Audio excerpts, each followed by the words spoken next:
오늘 한국 증시는 양시장 좀 엇갈린 채로 거래가 되고 있는데 시장이 참 빠릅니다. 장 초반까지만 하더라도 강했던 업종이 또 빠르게 반락세를 나타내고 있기도 하고요. 또 지난주에 강했던 업종이 다시 한번 하락세를 나타내는 등 시장이 워낙 좀 빠르게 움직이고 있습니다. 어느 쪽에 초점을 둬야 할까라는 질문을 던졌을 때는 사실 답을 찾기가 참 쉽지는 않은데요. 그러한 측면에서 봤을 때 이번 주에 있는 일정들 좀 살펴보고 가도록 하겠습니다.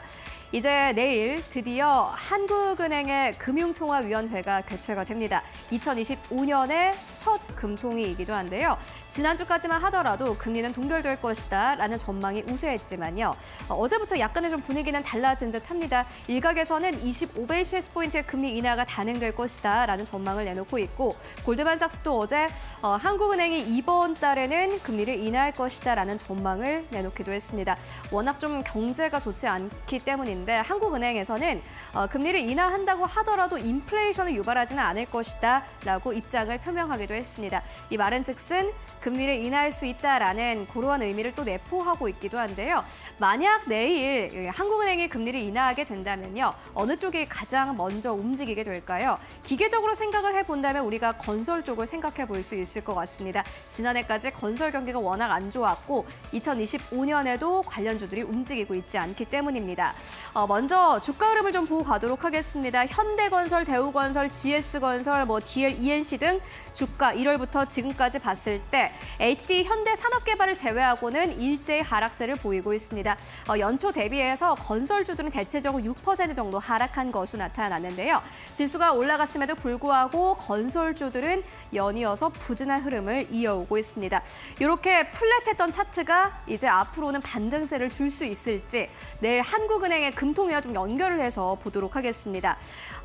일단 증권사에서는요. 전체 투자 의견은 포지티브다, 긍정적으로 본다라는 투자 의견을 제시를 했습니다. NH투자증권의 커멘트인데 다만 주가 전망은 좋지 않았습니다. 주가 전망 자체는 당분간 고전을 면치 못할 것이다 라는 의견을 냈습니다. 이유가 무엇일까요? 두 가지 보고 가도록 하겠습니다.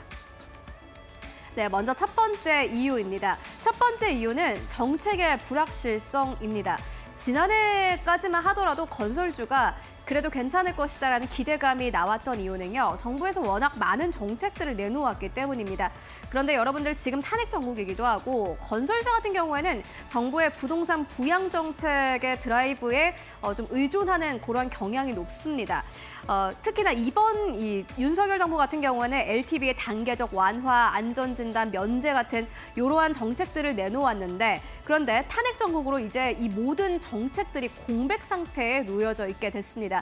특히나 건설사들의 모멘텀으로 여겨졌던 네 가지 모멘텀, SOC 발주, 재건축 특례법, 그리고 일개 신도시 재건축, 재건축 초과이익 환수제 폐지와 관련된 이러한 이야기들이 이제 거의 나오지 않고 있는 상황이죠. 2024년 연말까지만 하더라도 많은 증권사에서 이러한 문제들이 해결되고 나면은 건설사들의 주가가 상승 탄력을 보일 것이다. 하나하나 해결되고 나면은 그래도 들어오는 발주량이라든지 이런 것들 좀 늘어날 것이다라는 기대감을 내비치기도 했는데 이 모든 것들이 무산됐습니다.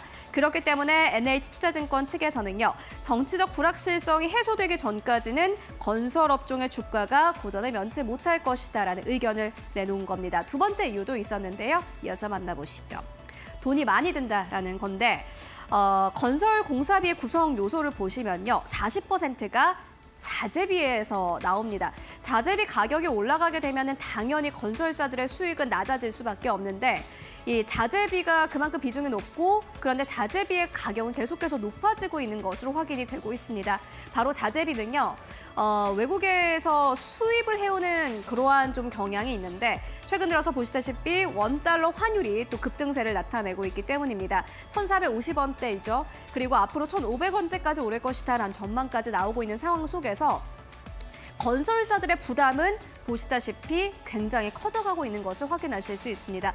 이 차트 같은 경우에는 건설공사비 지수 추이인데 이 회색 바입니다. 보시다시피 2020년부터 2024년까지 꾸준히 올라가고 있는 것을 보여주고 있습니다. 앞으로 건설 공사비가 급격하게 급감하는 일은 사실 이제는 기대할 수 없는 상황인데요.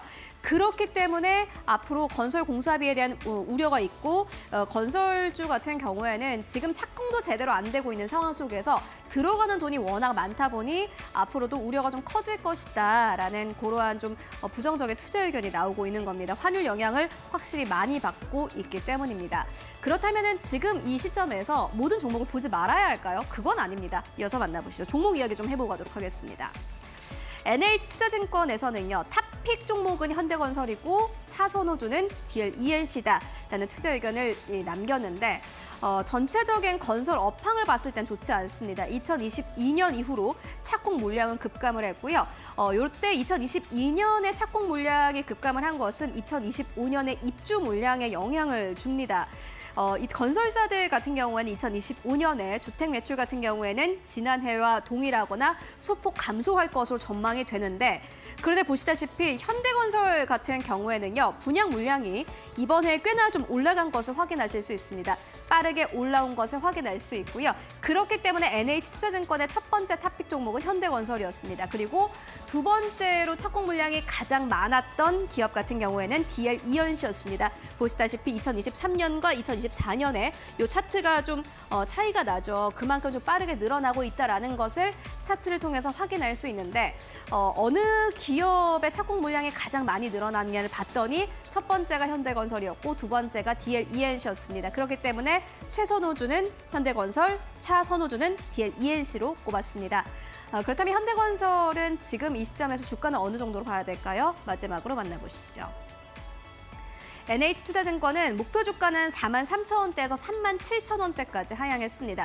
건설 쪽이 워낙 좋지 않기 때문인데요. 지방의 미분양 발생이 불가피하는 것을 감안해서 할인율을 30% 적용했고 전체 투자 의견은 긍정적인 것은 맞지만 목표 주가를 하향하는 것이 맞겠다라는 투자 의견을 제시를 했습니다. 다만 제가 들어오기 전에 보고 왔더니 이 현대건설 같은 경우에는 외국인들의 물량이 계속해서 들어오고 있는 것을 확인할 수 있었습니다. 이번 한 달 동안 외국인들의 매수가 연이어서 들어왔고요.